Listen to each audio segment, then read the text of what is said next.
President William Ruto today bowed to pressure issued by Gen Zs who have been taking to the streets to protest against the proposed Finance Bill 2024. Speaking while issuing a press briefing at State House this evening, the president declared that he had conceded and would not sign the bill that was leading to its subsequent withdrawal.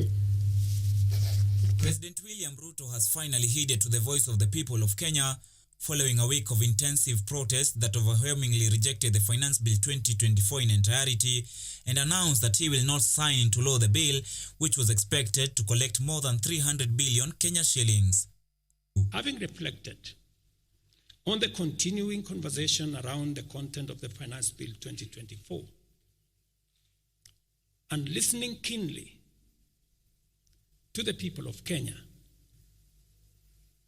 who have said loudly that they want nothing to do with this Finance Bill 2024, I concede, and therefore I will not sign the 2024 Finance Bill, and it shall subsequently be withdrawn, and I have agreed with these members that becomes our collective position.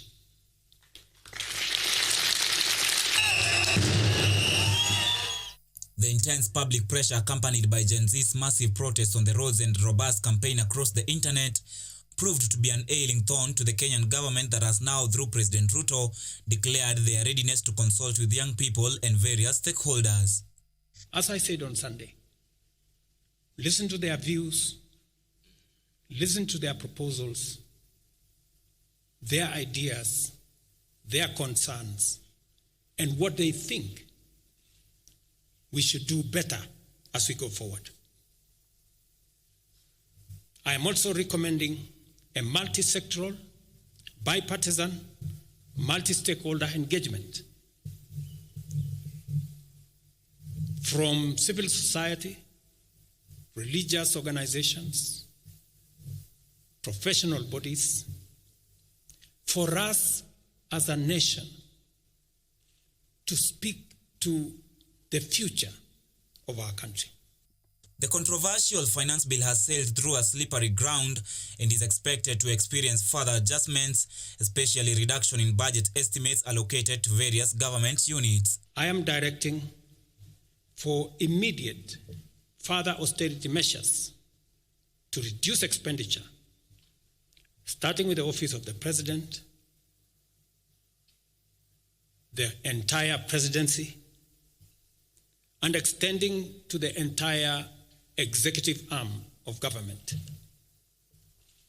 Operational expenditure in the presidency be reduced to remove allocations for the confidential fort, reduce travel, hospitality, purchase of motor vehicles, renovations, and other expenditures. I also propose that equally, Parliament, the judiciary, and county governments, working with the National Treasury, also undertake budget cuts and austerity to ensure that we do live within our means, respecting the very loud message that is coming from the people of Kenya. The president, who had previously had a firm stand in pushing for the contentious finance bill to pass, has now promised to cut the budget in a bid to counter corruption and misuse of money in various government departments. The loud message on dealing firmly, decisively, and expeditiously with corruption is a matter that we have discussed, and we have agreed that it will take the front banner as we go into the future. In his speech today, the head of state defended the budget estimates and the action to collect funds through this bill to fulfill the responsibility of reducing the debt crisis for Kenya. For every 100 shillings we collect as taxes, we spend 61 shillings in debt service. We have paid Kenya's Eurobond debt that was borrowed in 2014 of $2 billion that has been hanging around our neck. We paid the last installment of $500 million last week. The total shutdown Kenya witnessed all over the country on Tuesday astonished many, especially when the Gen Zs succeeded in occupying parliament, an event never witnessed in the history of the nation. Pundits opined that the move by the president seeks to prevent similar or worse protests on Thursday as earlier planned in the alleged 7 days of rage schedule. James Baraka, KUTV News.